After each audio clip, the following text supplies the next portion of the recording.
for you guys. And we was gonna do this already anyway. So we're gonna play a game. So everybody got their cameras on, you better get you some extra credit points. And I'm just gonna do some review for you guys to have these options for extra credit. Okay. So our test is still scheduled for Friday. And it's going to be on Unit 5, which will cover everything from World War I through World War II, including the 1920s, the Great Depression, the Harlem Renaissance, all those things. And then it's also going to be taken online. So anybody that's coming back to school, it is not mandatory that you come back with technology. However, I highly suggest it because everything's still going to be filtered through CTLS, even if it's just your cell phone. But I have pretty good connectivity here in my room. I got a window. Speaking of which, if you're coming back, bring a jacket like I have one right now. I always have the window open. It's something I've always done. So just make sure you guys have that for you guys to not freezing yourselves in here. But then also make sure that you guys, if you could, again, even just your cell phone would be a good thing to have. You guys cannot bring, I can't make it mandatory, but it's highly suggested you guys still bring your technology just for you to still participate, do everything like we normally do. If I give you guys any paper assignments, you still have to go home, upload it to CTLS. So everything's still gonna be working through CTLS as normal. Everybody that's coming back, you guys are gonna have assigned seats. When you walk in on the door on the right-hand side, there's gonna be a list with your names on it. You have to go come in, get some hand sanitizer, wipe your hands off, take a seat, and then that's where you sit for the whole duration of the class. The classes are gonna go back to semi-schedule. So if you guys don't know, I'm gonna tell you now what the schedule is. You report to class about 8:45. There's gonna be no loitering around the building. From 8:20, it's gonna be first block. From 9:58 to 11:26 is when we're gonna have our class. Second block. Third block is gonna be from 11:30 to 1:51. It's the longest class period as well because we have lunches. There are now going to be 5 lunches, so make sure you guys talk to your third block teacher to know when your lunch is. And then fourth blocks will be from 2:01 to 3:30. So every class now will be about a little bit under the 90 minutes that we normally have, about 88 minutes. So we're losing about 2 minutes that we normally would have, but we pick back up about 18 minutes because right now our class is about 70 minutes. Everybody that's staying online, you just keep doing what you're doing. But all I'm going to say is be patient because I'll be letting people in, probably kind of a little slow. So, but make sure you go ahead in there and just wait for me. Make sure you're ready to go. And that could be CTLS, anything like that. I'll send a message if I have any kind of tech issues. But otherwise, just make sure you guys just log in like you normally do. Anybody got any questions about the return to school on Thursday?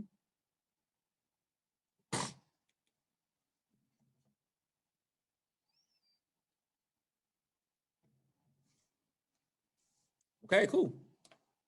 We have 2 weeks left of core material outside of this week right now. So we are still moving forward and it should be pretty good to go. So let me tell you guys now about the assignments you guys got coming up. Can you guys hear me okay? Yes. Yes.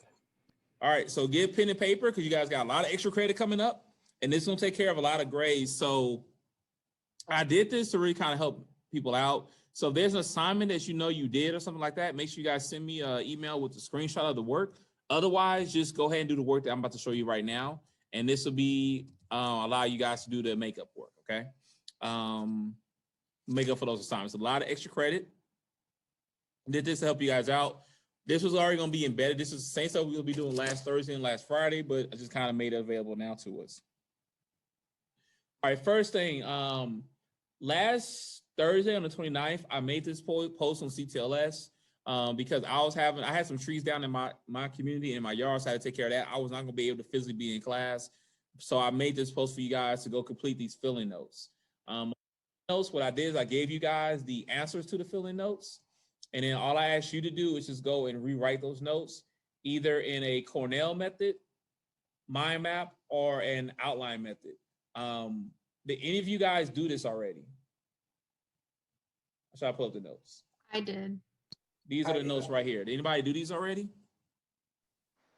Yeah. Yeah, I did. Yeah, it was a lot, but it's fun. And now I know all about World War II. And that was the goal of it. I gave you guys literally a whole big lecture in the condensed way.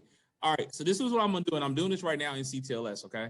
I'm going to make it availability for you guys to go ahead and submit this for extra credit. Okay. Now let me say this.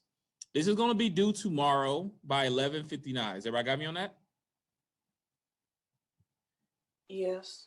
Okay. Every assignment that I put in CTLS is always going to be due for you guys by 11:59. Y'all follow me there? Yeah. All right. So give me a second. Anybody that submitted, anybody got these? All you gotta do is go back and submit this, and this will be there for you. I'm gonna create the assignment right now on CTLS, so give me a second. But the answers here were in red, and like Theodore said, it was a lot, but it covers all of World War II. And if you did this assignment, you're gonna know World War II, so that's gonna be cool. I'm making the assignment right now for you. Give me a second. Because for my honest news, I wasn't gonna make this extra credit, but I think it's fair. Y'all want to make this extra credit too, right? Y'all think it'd be good for me to make this extra credit? Yes. Yeah. Y'all don't sound very convinced. It's like 2 people saying they want this extra credit. I'm just saying. Yes, please. Yes. All right. So if you guys go to your World War II digital session, go to lesson assignments. It's gonna say World War II fill in makeup notes. It's already there for you. Initially, only gave it to certain people that had lower scoring grades. Now it's gonna be available to everybody. It's gonna be due tomorrow at 11:59. Is everybody clear there? Yeah. And I also posted the 2 video lectures. So let me show that to you guys right now. I just updated it.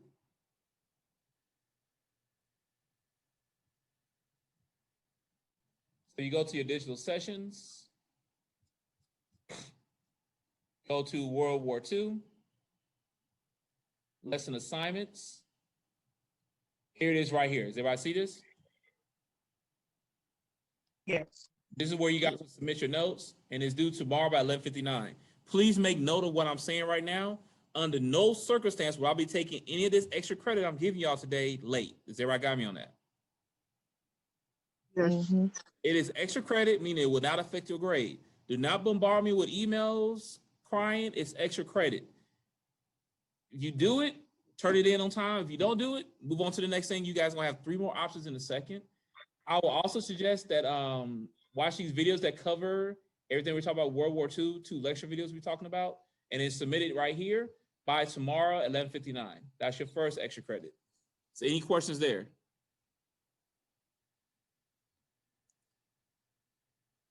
So we just watch the videos? Is that what you're saying? Well, you have 2 options. Up to what you want to do. Here's the filling notes right here. Does everybody see this? Yes. Which corresponds to this first video. You can watch the video and complete the filling notes. Y'all got me there? Yeah. But no matter what you're gonna have to do is gonna have to rewrite those notes and submit them either in a mind map, outline, or Cornell method. It's up to you how you do it, but you gotta do the rewrite of the notes, which means you're definitely gonna get it. Make sense to everybody? Yeah. And then right here, this link here is the link to the filling notes answer key. So it has all the answers already for you. Make sense? You cut out at the end. What did you say? I said this link right here on the classroom board on class 1029. These are the filling notes key right here. So you guys can just use this and get all the notes, and all you gotta do is rewrite it for extra credit by tomorrow at 11:59, either as a mind map, outline, or Cornell notes. Okay. Okay. And again, I'm sorry, but not sorry. I am not taking none of this stuff late. So you got to make sure you guys have this in on time. Okay. Everybody with me 100 with this? Yes. All right. So let's go to the next. You got a couple more options here. So give me 1 second. I'm just updating your CTLS. Make sure everybody has availability to this. I want everybody to have an option to get these extra credit notes. Okay. Go to digital sessions. Let's go to today's digital session.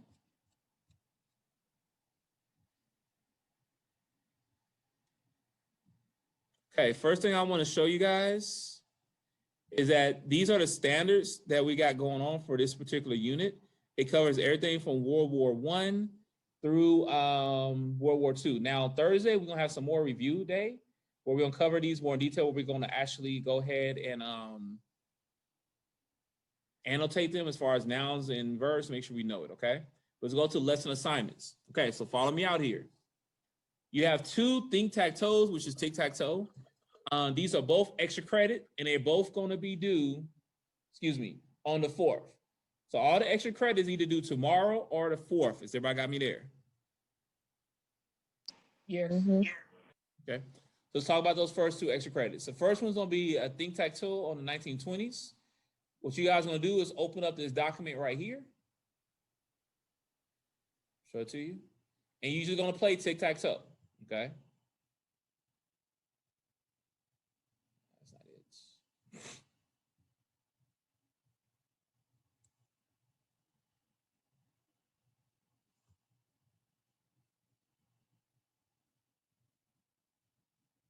All right, there we go.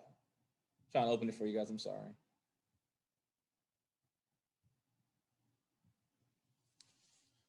All right, here it is right here. Okay, so for this one here, again, you play tic-tac-toe. Remember, you always got to do the middle box. Is everybody clear on that? On all these assignments, you have to do the middle box. Then from there, you play tic-tac-toe. Either you go left or right, you go at an angle, or you go straight down. You cannot just randomly pick 3 assignments to do and get credit. You have to play tic-tac-toe. Is everybody clear on that? Yeah. Okay. So you get to pick between what assignment you want to do, but everybody does this middle one. And then you guys scroll down. There's a little bit more. This is a worksheet you guys can fill out to make sure you guys get a little bit extra help with it, and also give you guys the rubric of how it's going to be working for you.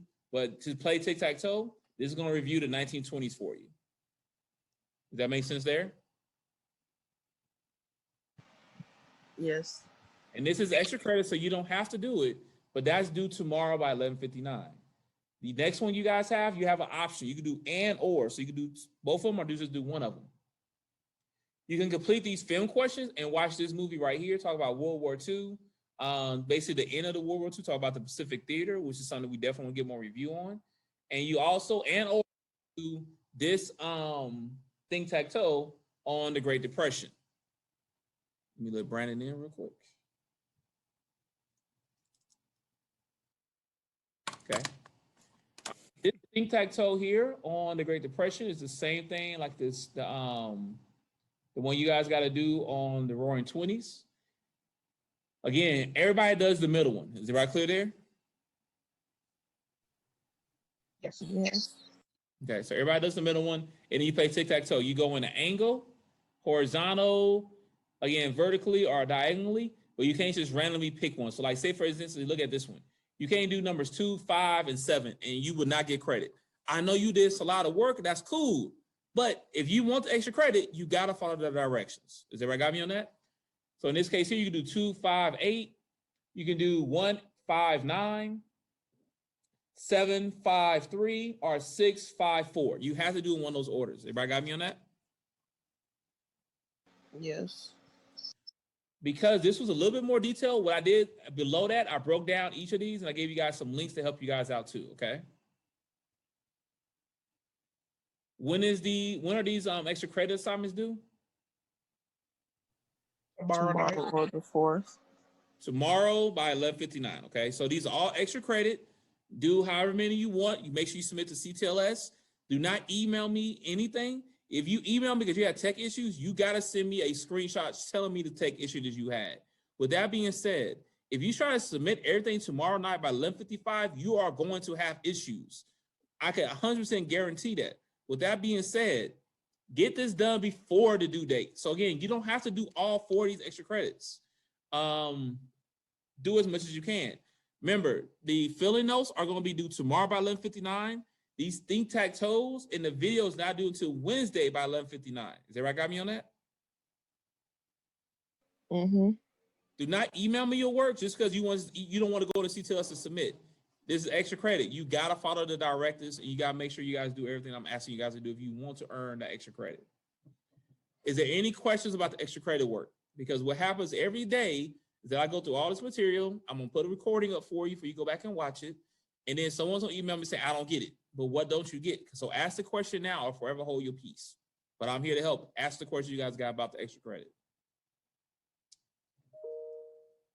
I'm basically, as you guys complete the extra credit, I'm going to start throwing into anything you got 40s on in the grade book or you may have missed for Unit 5, which is quite a bit of work. But if you got everything for Unit 5, I'm going to start going to other past units. This is your opportunity to really kind of help boost your grades up, okay?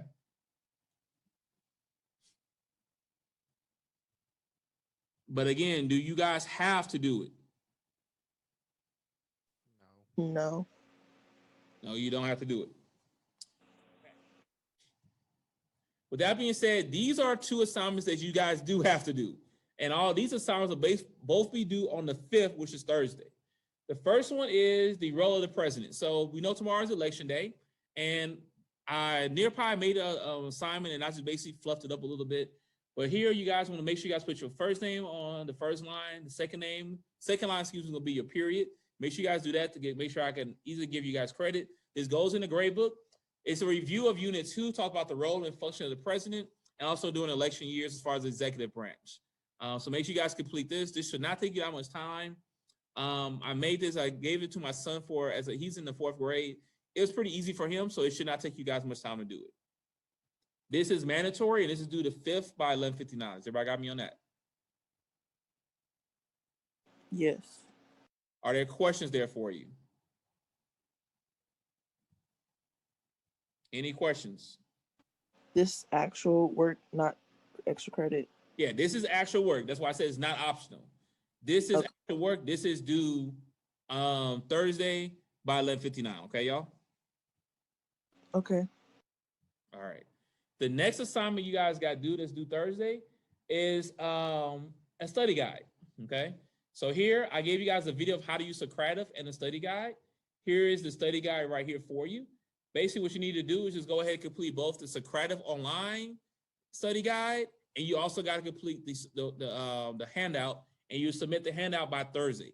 This one here, you guys cannot submit late. There's no point of doing the study guide on Saturday when the test is Friday. Is everybody clear there? Mm-hmm. So this is going to cover all the key concepts. It's like only 25 questions. Your test on Friday will be between 50 and 55. But there'll be a lot of like repeating questions. So here, it's not going to take you too much time to do, but it's definitely a good idea for you to complete it to get yourselves prepared for the test. And I'm giving it to you guys today. You have between today and 11:59 on Thursday to complete this. You have to do both the online test and then use the online test and the answers to help you fill in the Socrative. And again, I made a video for you so you can watch this video to learn how to do that. Is everybody clear there?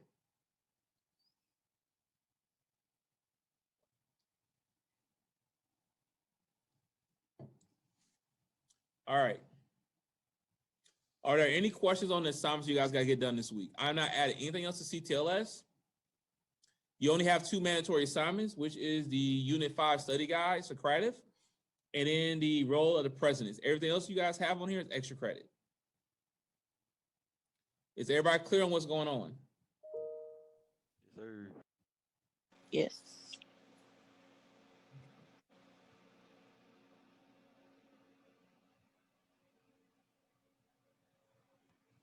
All righty then. So what I want to do today is kind of go over some more stuff and give you guys some more review.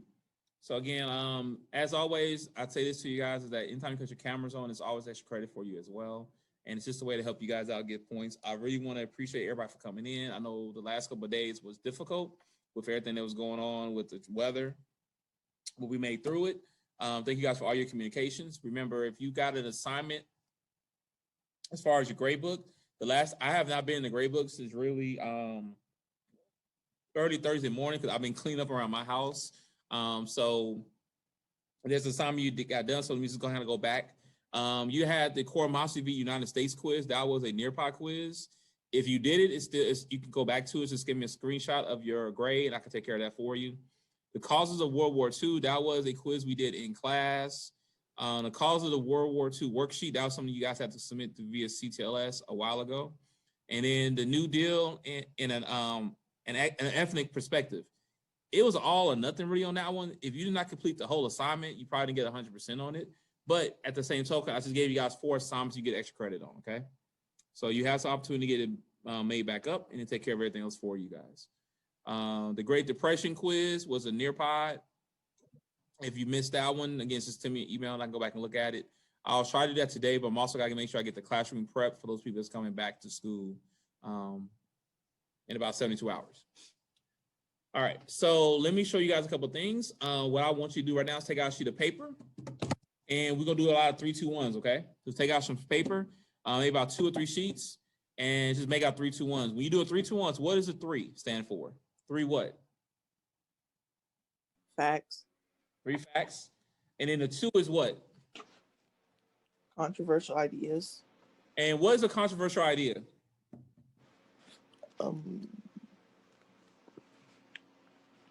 That can be What'd you say, Arabelle? something that can be argued. Yeah, something that could be argued. And then the 1 is will be the questions, like any kind of questions you may have, okay? All right. So to do this, what I want to do is go to the blog. This is today's link, and I want to go right here to where it says review based on Unit 5 Cliff Notes. So let's go ahead and click on that. Y'all, everything you need to know is right here for you, okay? The blog is always extremely detailed, and I remember I have these Cliff Notes for every unit, videos, everything embedded. What I want to first show you guys is that right here, you can put this in on your own technology. This is a good way to kind of see if you know. If you're able to answer these essential questions, you're going to pass the test Friday. Is everybody got me on that? There's a lot of them because there's a lot of material we covered. And then whatever you're not able to answer, that's what you want to go back and review. So use this as a guide outside of the study guide to help prepare you for that. This is something we may be doing on Thursday to make sure we kind of go back and do some review with. Okay. So today I'm not going to talk about World War I. It's a couple of topics I want to make sure we do. And you guys be doing 3, 2, 1s on those, okay? So the first part of it is all gonna be World War I. All right. The story of the 1918 flu pandemic. Just make sure you guys remember that. Now, one thing that came up too during World War I is that in 1950 you had the first ever film, which was The Birth of a Nation. Definitely make sure you guys go back and review this. I may put a question on this on the test. I may not. You don't know. And the reason I say that, I have a very good constructive response that I might give you guys based on The Birth of a Nation for extra credit. Is everybody got me on that? You may get it, you may not. It depends on how I feel, but I'm gonna let you guys kind of make a decision on that. But I would definitely say go ahead and rewatch this video here, talk about The Birth of a Nation and talk about everything that was going on. And again, the big thing about this is that Woodrow Wilson said this is imitation of life. This was the first film. And the film really kind of gives the rise to the KKK, give them more power. And that's how it's connected to our standards. And it was the first motion film. Any questions so far? How is it connected to the KKK? Say that again, Elijah. How is it connected to the KKK? You got to watch this clip. Watch the clip and you'll see. Good question. In fact, that's the question I got from my constructive response. But watch the KKK, all right? Not the KKK. Watch the film. But that's a good question, Elijah. Thank you, man. All right. So now we talk about the end of the war, which was Paris conference. Remember, this was how they ended the war. That's the end of communism. Okay. Make sure you guys watch this video here. Talk about the difference between communism and socialism. That's important to understand. It's still something very much in the topic in the news today, but it's something that you want to make sure you understand for the test. We're going to watch this video right here. This will be your first 3, 2, 1. Nativism in the 1920s. Is everybody got me on that? Nativism in the 1920s. So what you guys are going to do right here is going to write 3 facts from the video, 2 controversial ideas, meaning some things you maybe can argue, something that's not factual, and maybe 1 question you got from it. We're going to go ahead and watch this video right now. Can everybody see the screen okay? Yes. Okay. All right, so let's get started. First 3, 2, 1. In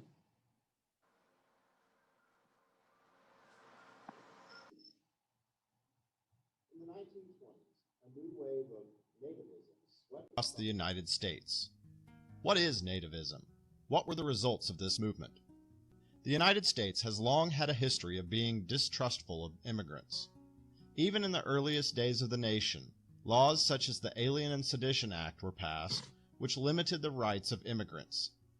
In the 1850s, many started using the term nativist to describe those who opposed Irish Catholic immigrants. The term was used to describe those who descended from the original 13 colonies, rather than referring to Native Americans as the term native would be used today. During the years of World War I, there was a strong sentiment against German Americans. Many Germans still lived in isolated communities, separate from other Americans. They also maintained their own schools, which conducted educational instruction in German rather than American English. The German language was also still spoken in most German American households. To express their distrust of Germans, many American towns and cities changed street names and even city names to avoid connections to the German language. Other towns forbade churches and schools from conducting business in any other language except English. Following World War I, Nativists turned their focus towards Southern and Eastern European immigrants, specifically those coming from Poland, the Balkans, and the region near the Mediterranean Sea. Many of the immigrants coming from these regions were Catholic or Jewish, which Nativists were also opposed to. Nativists had several different arguments for opposing immigration. Some feared that an influx of unskilled laborers would take jobs away from Americans. Others believed that the nation's genetic and racial purity was being damaged by what they believed were inferior races from these Eastern European nations. Nativist philosophies did have an impact on national policy. In 1921, the United States Congress passed the Emergency Quota Act. This law placed a strict limitation on the number of immigrants that entered the country. This limitation stated that only 357,803 immigrants could come from outside the Western Hemisphere. Please make sure you put that in your notes. You guys got a test question coming up, so I'm going to have to ask you guys a question about the Emergency Quotas Act. Does everybody hear me on that? So recording this, you need to go back to watch it. You can. It's also on my blog. That's where we got the video from. But make sure you guys know the Emergency Quotas Act. 3 years later, another law was passed. The Immigration Act of 1924, also known as the National Origins Act, significantly decreased the number of immigrants who could enter the country to 164,687. The Immigration Act did not completely stop the flow of immigrants coming into the United States, but instead reduced the number considerably. Immigrants arriving from Canada and Mexico were exempt from the provisions of the Immigration Act. Therefore, the actual number of immigrants arriving in the late 1920s was approximately 270,000 a year.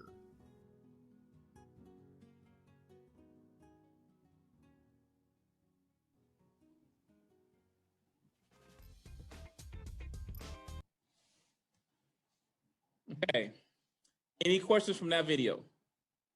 So nativists are people who came from the 13 colonies. I don't understand what their importance was. How do I say this? The idea is that they're native, meaning they originally was here, the 13 colonies, from the origins of the United States. So basically, anybody that's coming in from across the oceans, they're foreigners, and we don't want them here. That's basically what they're saying here. And honestly, it's very similar to what you got going on right now. Basically saying if you was born here in the United States, you're cool. But if you come here from across any of our borders, we still have a level of anti-immigration even today, and that's what we're saying we don't want more of. So I got me on that. So for example, there was a day of remembrance passed recently that November 1st would be the day that we're going to remember anybody that was killed by an illegal immigrant. Because again, it goes against this idea of anti-immigration. This was the same thing that was going on during World War I. Again, this is why you see an example of history repeating itself. Is everybody got me on that? So, how do they have so much power to influence the government? The power comes in the idea of the as far as Congress. So that kind of goes into election day as far as tomorrow. The Congress gets to decide on what laws are being passed. Congress is the only system, both federal and state level, that can make these laws. So this is all, the presidents always get the blame or the credit, depending on how the situation is, but it's always Congress that makes these laws. So The influence comes if they decide on basically. Sometimes it is a little idea of like how the president is speaking. They try to stay in line with the president. Also, how the public may be feeling. And at this time during the world wars, many of the people in the American Republic did not want people coming from these other nations because we didn't want to have their problems. That makes sense. We saw them being problematic because that's why they had world war. So you stay out here. We don't want your problems. We got our own problems we're about here, and we don't want to have yours added on to that. Does that answer the question? Yes. Okay, awesome. Any other questions? Okay. Now, still staying with the blog. This is where we are. And again, this is still being recorded for you guys to go back and watch. Here is a good video talk about the Roaring 20s. I would definitely suggest you go back and watch that. This is a really good one here talking about why African Americans left the South, talk about the Great Migration. Make sure you guys review that. Langston Hughes, when we talked about that, you guys had an assignment on that one. The 20s in color. A lot of you guys watched this movie for extra credit, so good job on that. All right, let's get into now the Great Depression. Presentation on that one. We covered the Great Depression pretty much in a lot of detail. Also, even talking about Hoovervilles. But let's kind of go back and review this real quick because there were some questions that I saw some people got wrong. So this will be your next 3, 2, 1. This will be talking about the Hoovervilles of the Great Depression. 3 facts, 2 controversial ideas, and 1 question on Hoovervilles. Okay, everybody? What's this video called? You can label it Hoovervilles. Okay. Today on the Daily Dose, Hoovervilles of the Great Depression. At the height of the Great Depression, when 1 in 4 eligible workers found themselves homeless and unemployed, hundreds of shantytown slums sprang up across the nation, housing hundreds of thousands of destitute Americans. Disillusioned citizens called them Hoovervilles, referring to the commonly held belief that Republican President Herbert Hoover was a do-nothing leader who passed responsibility for the rampant homeless epidemic onto local governments and charities. Homelessness was certainly present long before the Great Depression, making the condition a common sight in most American cities well before the Black Tuesday stock market crash of 1929. Most cities built municipal lodging houses for their homeless until the Great Depression exponentially increased demand for limited public housing. As a result, massive Hoovervilles formed around soup kitchens, usually trespassing on private lands yet tolerated or ignored out of dire necessity. Some Hooverville residents possessed construction skills, allowing them to build their houses out of stone, but the vast majority resorted to building their residences out of wood from crates, cardboard, scraps of metal, or whatever materials they could find. When a Hooverville formed near the reservoir in New York Central Park, the residents were hastily evicted by the police. As the Depression wore on, however, public sentiment became more sympathetic, and in July 1931, a judge suspended the sentences of 22 unemployed men sleeping in Central Park, giving each of them $2 out of his own pocket. "We work hard to keep clean," one of the men said to the judge, "because that's important. I never lived like this before." In 1932, Democratic presidential candidate Franklin D. Roosevelt campaigned for the forgotten man at the bottom of the economic pyramid. After his election to the White House, at his direction, Congress passed a series of emergency measures known as the New Deal for the American people, forging a new government agency known as the Works Progress Administration, or WPA. The program would grow to employ 8.5 million people and spend over $11 billion as it transformed the nation's infrastructure by putting Americans back to work. And there you have it, Hoovervilles of the Great Depression, today on the Daily Dose. Okay, any questions about Hoovervilles?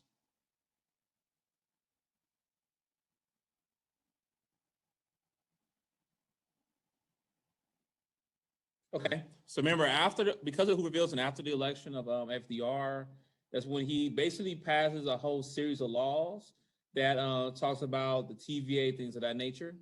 And it's called Alphabet Soup, and those are basically different government programs that's meant to help people get out of the Great Depression. But ultimately, the only thing that really helped us get out of the Great Depression was the start of World War II. So you have two videos here that I really highly suggest you guys review. This one here is talking about how the New Deal left out African Americans or Black Americans, and this also was the the crash course that you guys were assigned last week. Talk about the New Deal.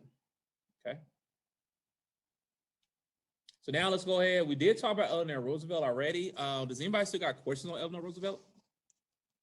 As far as her being the first lady and really kind of giving an example of what the first lady should be and how she was really active in politics and also in the country.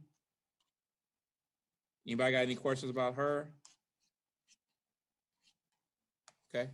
Make sure you guys review that video too. All right, so now we want to get into Huey Long. Huey Long was a senator during the Great Depression who opposed FDR because he felt like there was too much government oversight. Is everybody got me on that? He is from Louisiana. He felt that there was too much government oversight. So let's go ahead and start talking about him. Watch this video here. Listen up.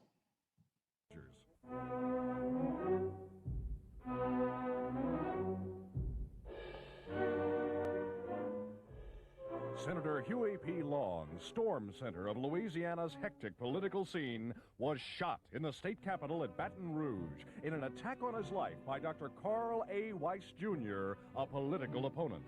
The presence of armed guards could not prevent the attempted assassination, although Weiss was immediately afterwards riddled with bullets. Senator Long, whose Bayou dictatorship and political activities have made him a national figure, is lying at the point of death in a Baton Rouge hospital.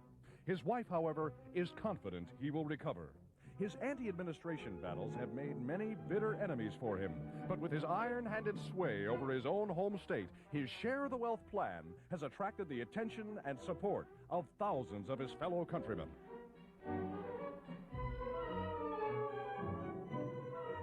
An eyewitness to the death of Huey Long gives a vivid word picture of the shooting and the death of Carl Weiss, the assassin, under the guns of a dictator's bodyguard.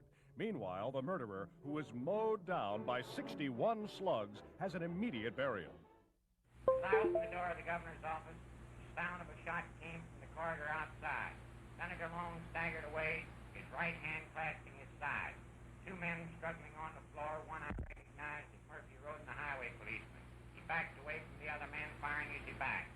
Suddenly, a dozen more men began firing, and the hallway was filled with the sound of exploding fire.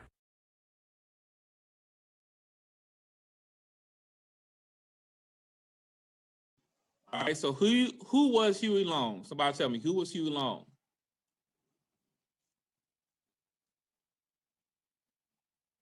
In a nutshell, who was Huey Long? Wasn't he a senator? Yep, he was a senator. Keep going. And why was he important? Why was he important? He was a senator from Louisiana. What else?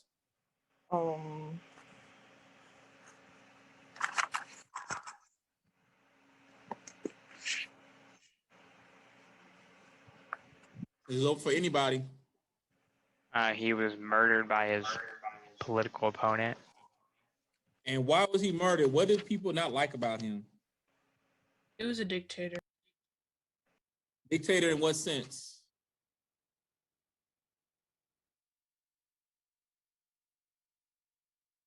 Just for you guys know it, the answer is kind of on the screen too, y'all.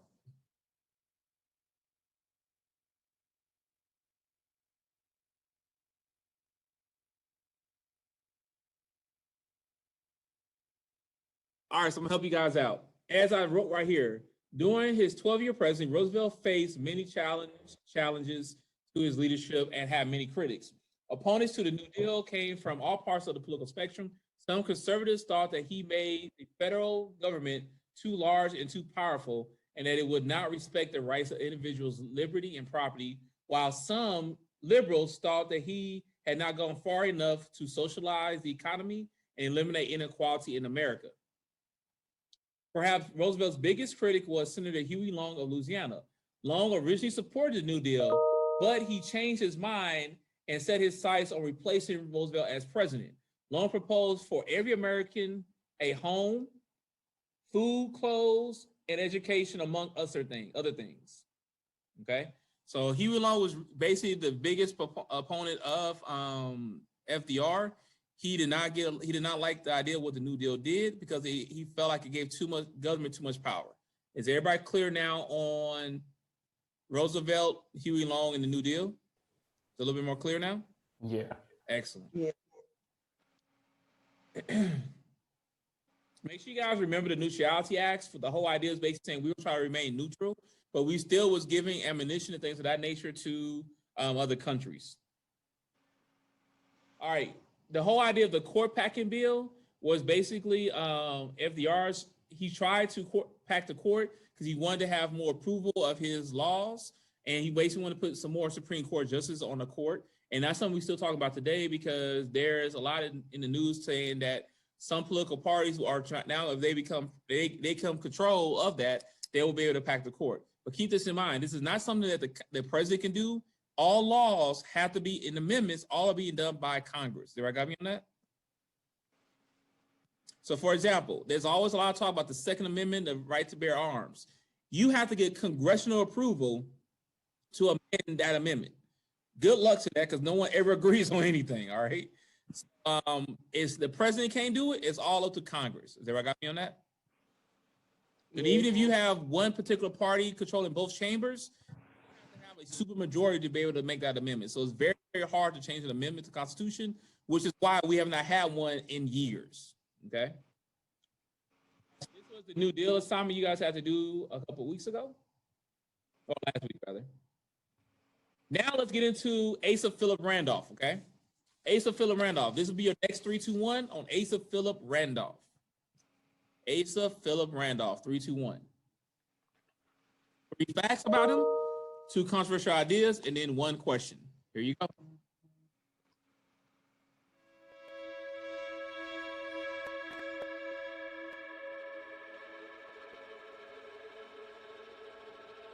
I think one of the individuals that in some ways encapsulates as much of the full range of political organizing in Harlem over many decades of the 20th century would be A. Philip Randolph. Here's a man who comes into the fullness of his calling first as a socialist. He is the co-editor of a magazine called The Messenger, advocating for taking down capitalism as really the only true road to racial equality, which eventually leads him to union organizing. And so he founds the Brotherhood of Sleeping Car Porters and Maids. The and maids gets dropped off over time, but initially it really was a mass labor movement organized around increasing wages and benefits for black porters and maids on Pullman cars, which traveled all around the country.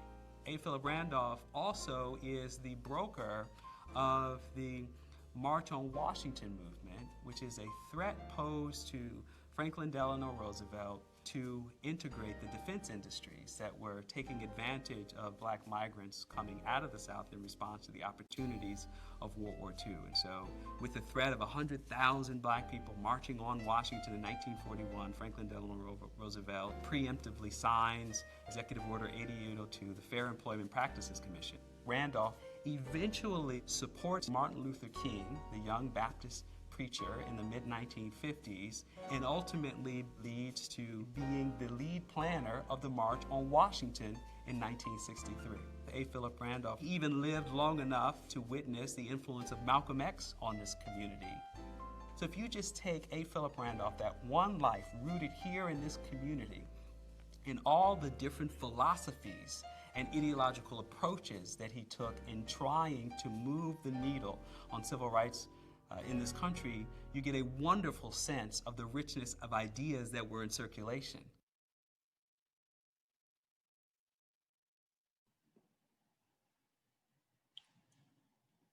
Okay, what are some facts we can say about Asa Philip Randolph?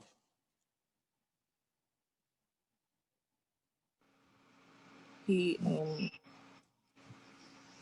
founded the Brothers of Sleeping something. Sleeping cars, yes. He's a founder of the Brotherhood of Sleeping Car Porters, and that was the first black union in the United States. He actually the reason why he's important is you guys gonna have a question on that. He proposed the first march on Washington, and he was trying to protest discrimination in the military industry. So the one we know of as far as March on Washington by Martin Luther King Jr., that was actually Randolph's second one. I got me on that? He's got two marches on Washington. The first one, it was talk about the military. And in this case right here, can I get someone to read this bullet point right here that I'm highlighting on the screen? Read this big and loud for me. Someone read this bullet point for me. He called on African Americans from all over the United States to come to Washington and join him. President Roosevelt, afraid that the march might cause unrest among whites, summoned Randolph to the White House and asked him to call off the march. All right. Someone pick us up on this next bullet point, please, right here.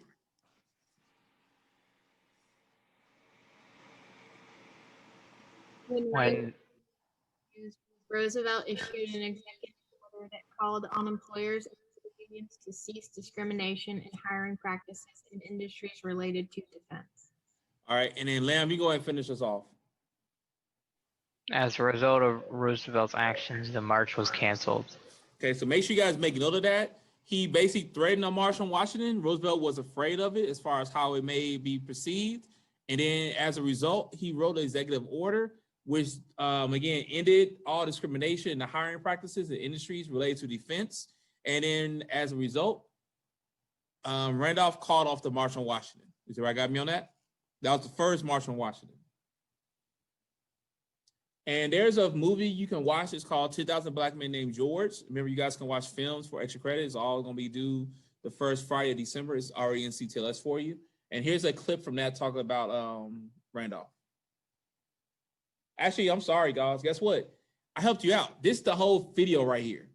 So the movie I just told you all about is right here. You're welcome. This is the whole film. You guys can watch that. It's about an hour and a half long, a little bit over an hour and a half.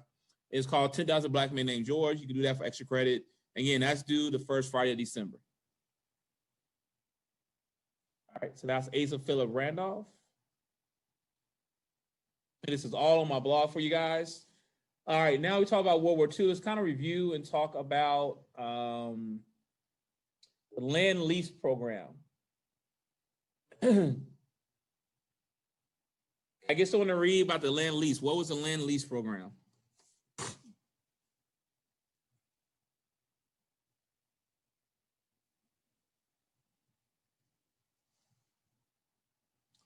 Get one.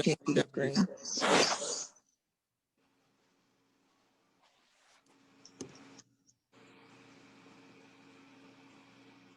Someone want to hop on this for me, please? 9 months before Pearl Harbor, Congress passed the Land Lease Act and admitted the neutrality acts of the United States could lend military equipment and supplies to any nation the president said was vital to the defense of the United States. Roosevelt approved $1 billion in land lease aid to Great Britain in October 1941. When the United States entered World War II, $50 billion worth of equipment and supplies had already been sent to Britain, France, and the Soviet Union and China. Okay.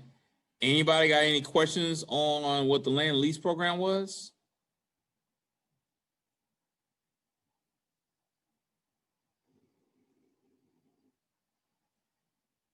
No? Y'all good? Okay.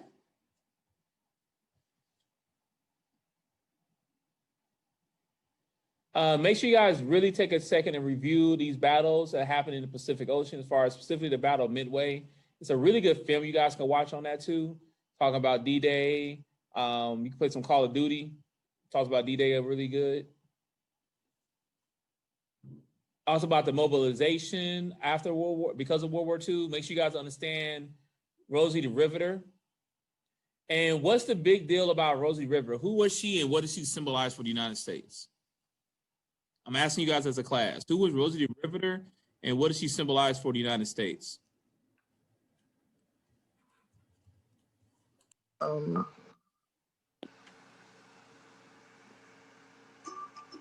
that women can do the jobs while men were at work. Yeah, and a lot of them did a lot of very dangerous jobs, things of that nature. So definitely, yes. So remember her. So about war ration book, there was a lot of rationing system going on, and you got a coupon book. Talk about the conservation of material because we needed that for the war. The atomic bombs that was done. How many atomic bombs did we have total? 2. Yeah, 2. And where were they dropped that on? Hiroshima, Nagasaki. Yes, Hiroshima and Nagasaki. And those are what effectively ended World War II, which they were all done as part of the Manhattan Project, but it was tested in Los Alamos, New Mexico, okay? 2 atomic bombs. All right, so that is literally everything I gave you guys here. Some videos here that you guys can use to review and watch as well, okay? But that's everything. Use this to help you guys out as far as getting prepared for the test that's coming up. Was there any topic here that you guys had a question about? I'm asking you guys. No. You feel pretty good with everything? Yeah. All right, so last thing then, I'm gonna ask you guys this. You tell me and I'm gonna help you guys out from there. What is due tomorrow night if you want to do for extra credit? The filling notes. The filling notes. Where can you find the filling notes at? P4 if you can rewrite it. Huh? Class board. On the class board, correct. You can find on the class board. And in fact, if you're looking at the screen, it's right here, right? It's right here, right? This is where you can find that. Okay.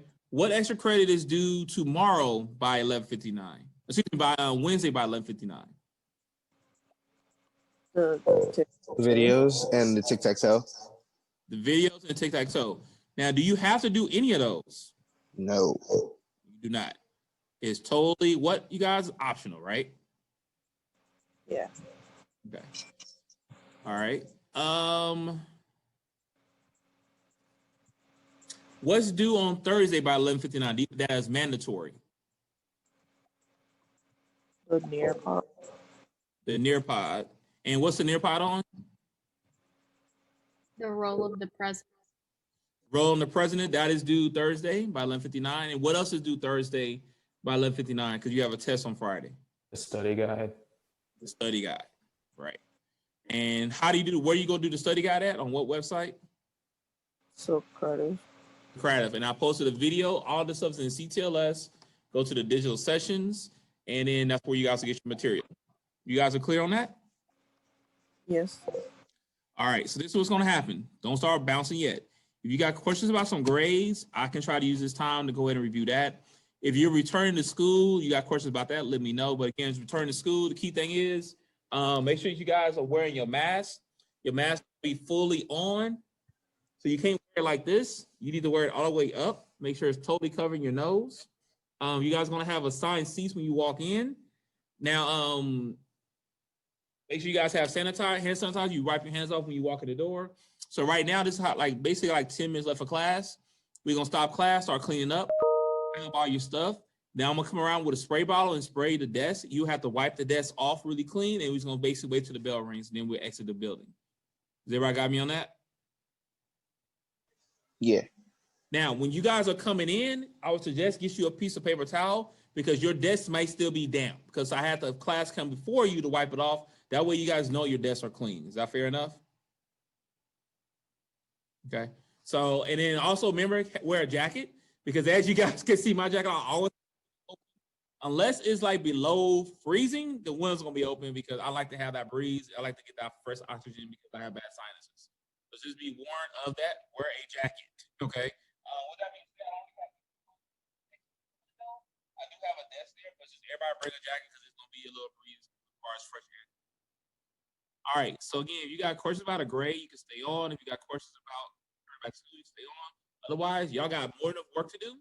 Wednesday, I'm not going to be holding the session no more because no one ever comes. But if you got help, if you need help, make sure you send me an email, schedule an appointment, and I'll be available to you guys on Wednesday. However, starting after we come back from the break, anybody got middle of study class, we have mandatory student tutoring every Wednesday. But a lot of us are doing okay, so we get our hands up. That's all I got for you guys. Please remain warm, be safe. Thanks for coming in. I'll see you guys Thursday, either or in person. Bye, Dr. Titwell. Thank you.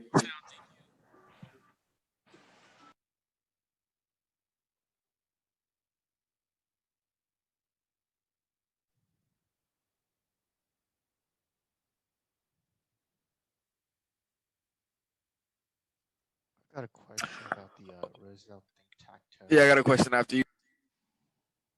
We're supposed to do the center one, right? That's mandatory.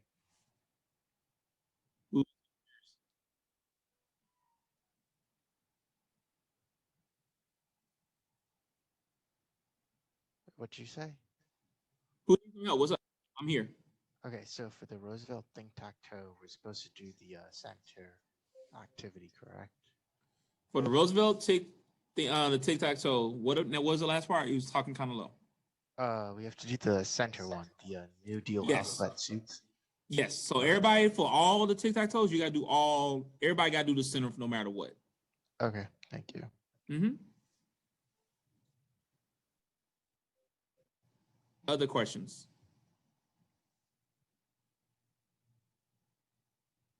Okay, Theodore.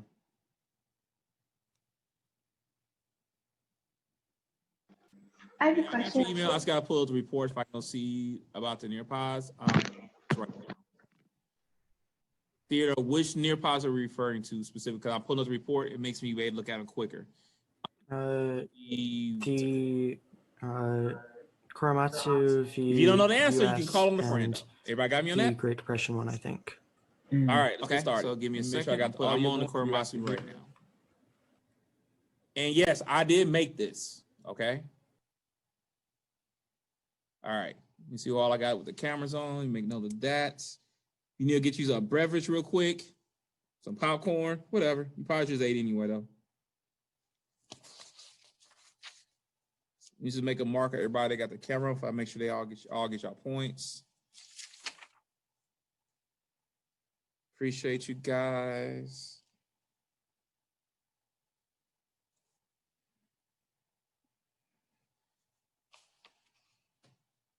Justin, you're gonna be first, so be ready, okay? All right. My goal is to make sure everybody goes, but some of you guys may not, but just be ready. Remember, call on a friend. So it means everybody needs to pay attention.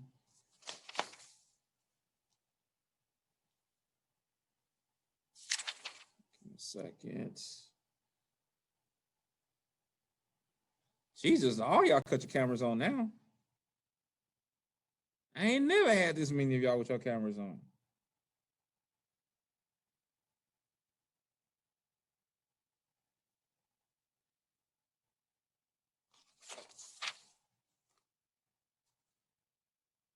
Oh, I'm still putting y'all in here. All right, that's the last person. All right.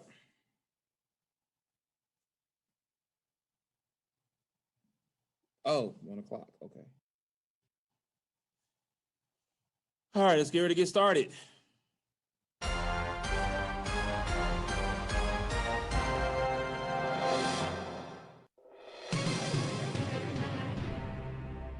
Let's go. All right. So Justin, you're gonna be up first. Go ahead and read out the question and then tell me your answer. This disaster was caused by overfarming and drought. Dust Bowl B.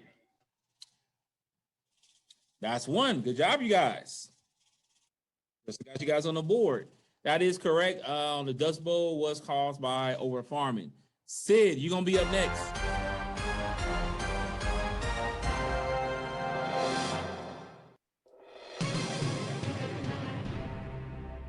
Don't y'all love that music?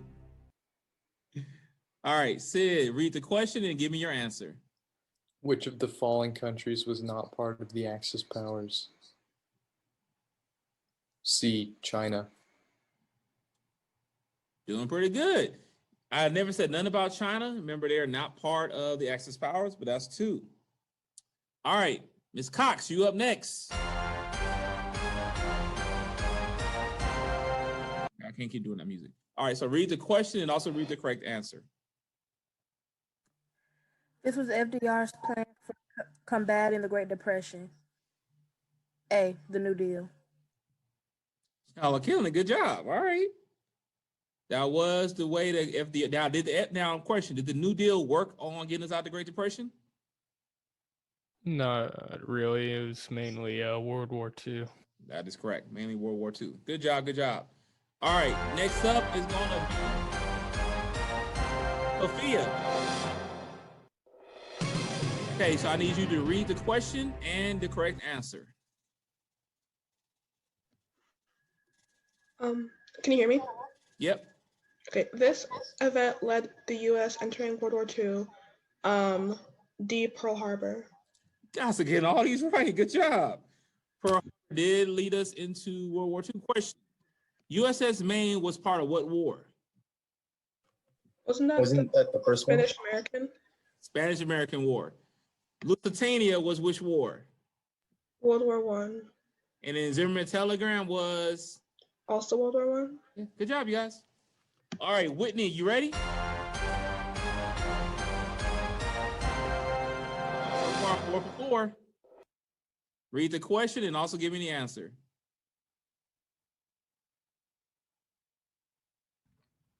Which battle in the Pacific put the U.S. on the offense? Is it A? Ooh, we finally got one wrong, but it's okay. You sold. However, we might want to go watch that movie about Midway. The Battle of Midway was the big war. And remember, that's a movie that came out last year, right? It came out last year. Talk about the Battle of Midway. Iwo Jima was a big battle, but it was Midway's even bigger. Okay, y'all? All right. We got 4 points on the board. We're looking good. Let me get Darren. Your turn, bro. You are up, Darren. All right, read the question and then also read the answer. This led to a surplus of goods in factories, which led to falling prices. B, overproduction. Y'all got your 5th point. Good job. Good job, you guys. All right, next up, we're going to go ahead and move over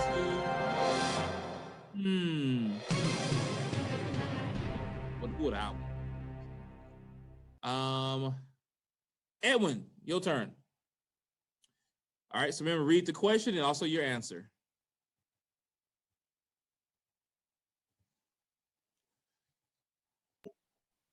The program designed to create an atomic bomb was known as what? I'm gonna say B. Good job, you guys. It's 6 point. The Manhattan Project. All right. What was Los Alamos? Why is that important? That was, I can't remember the name of it, but it was the saying, wasn't it? No? Okay. Anybody, what was Los Alamos? Wasn't it part of the Mexican-American War? Nobody got it? All right, so Los Alamos, Los Alamos, New Mexico is where they actually was testing the bombs. Everybody got me on that? The Manhattan Project was the name of the project. Does everybody make sense on that now? Okay. So Zay, you're gonna be up next. If you read the question and then tell us the answer.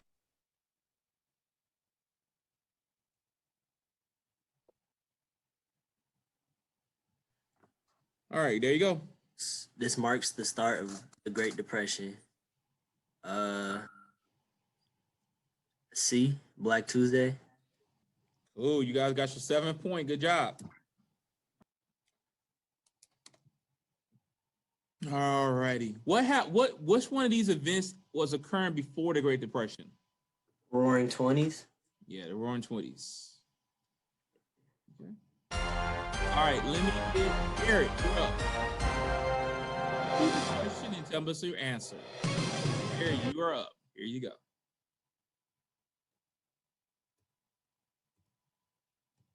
All right, what you got, man?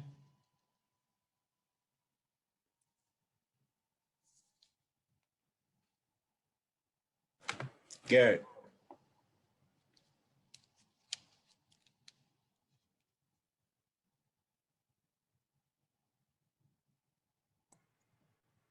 B?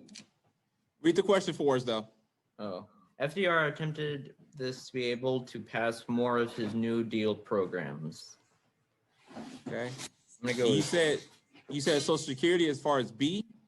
yeah. Okay.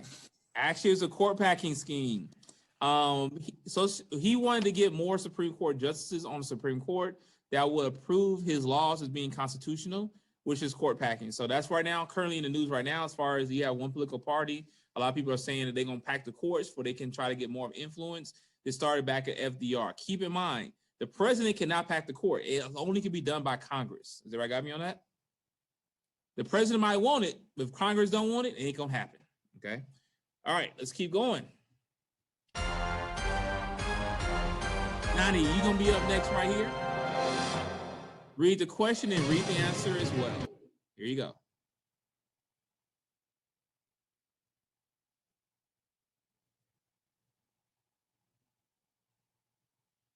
All right, what's up? These were the shanty towns during the Great Depression. Is it C? Hooverville? Is correct. That's your 8th point. Good job. So remember, now who were these shanty towns called, named after, rather? I'm asking anybody. President. Herbert Hoover. Yes, President Hoover. Now, were they slums though? Yeah, they were pretty bad. They were basically ghettos. Before ghettos were named ghettos, it was named Hoovervilles. All right, so good job, you guys. All right, so now let's go to Caden. Read the question and then read us the answer. Remember, y'all, if you don't know, just, you can call a friend.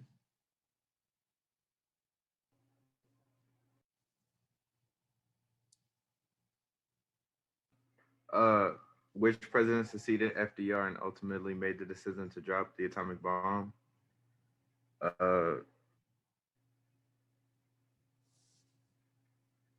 Is it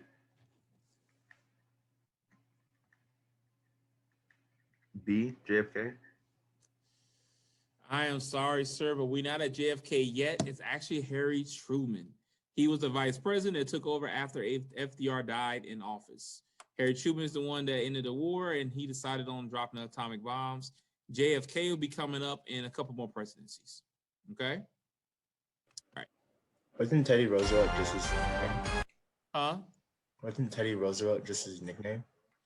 Teddy, Or was that? it was Theodore Roosevelt, and then Teddy Roosevelt. Oh, that was his brother. Two different Roosevelts, though. You had Franklin Delano Roosevelt, and then you had Theodore Roosevelt. Teddy came first. FDR is one we all know about from World War II. Only president that had more than 2 terms. He actually had 4 terms, and he died on his 4th. Remember, each term is 4 years. All right. So now we need to go to David. Let's go to David. Read the question and then read us the answer. What is FDR's wife's last name? Or First name. C. Yes, you're correct. That is your 9th point. Eleanor Roosevelt. And why is Eleanor Roosevelt important? Why do we study her? What was she important? How was she important during this time period? She was probably the most involved first woman in history. Yeah. Anybody want to add to that? She was more president than FDR because she was doing most of the stuff because he was sick. Yeah. A lot of time while he was in office, he was sick, so he didn't do as much. And Eleanor really did a lot of stuff in the background, coming out to say. And then she also was a big proponent for, you could say, civil rights, also as far as women's rights. She famously was she was the lady that got in the airplane with one Tuskegee Airmen, and I really kind of pushed them to desegregate the army as far as who was going over to fight. So good job there. All right, now let me get Justin. Get the next one here. Read the question and then tell us the answer.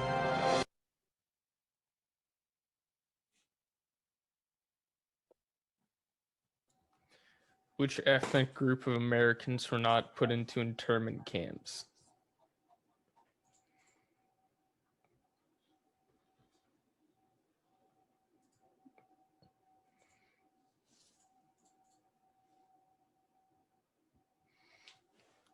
D. The Italians. Educated guess. Well, actually, the Chinese. Every other group here was put in some form of internment camps. Japanese was here in the United States. The Italians were done over in Italy. And then the Germans, of course, from the German Nazi camps. But the Chinese, they wasn't put in camps, but they were killed by the Japanese. Is everybody got me on that? So that's the only one that was not put in internment camps. All right, Sophia, read the question and give us the answer.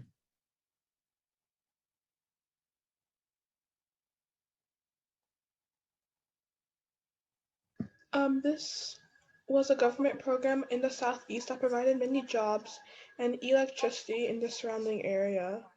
Was it the TVA? That's good. That is also correct. Good job. That's your 10-point. The Tennessee Valley Authority, still in play today. We really try to help give power to the Southeast, also give them jobs. Last question. Who wants the last question? I'll take it. All right, you ready? Yeah. Same as anything else, read the question and give us the answer. This increased membership to labor unions. Wagner Act. Congratulations, you guys. You got 11 points. You just won $1 million. I mean, kind of, sort of.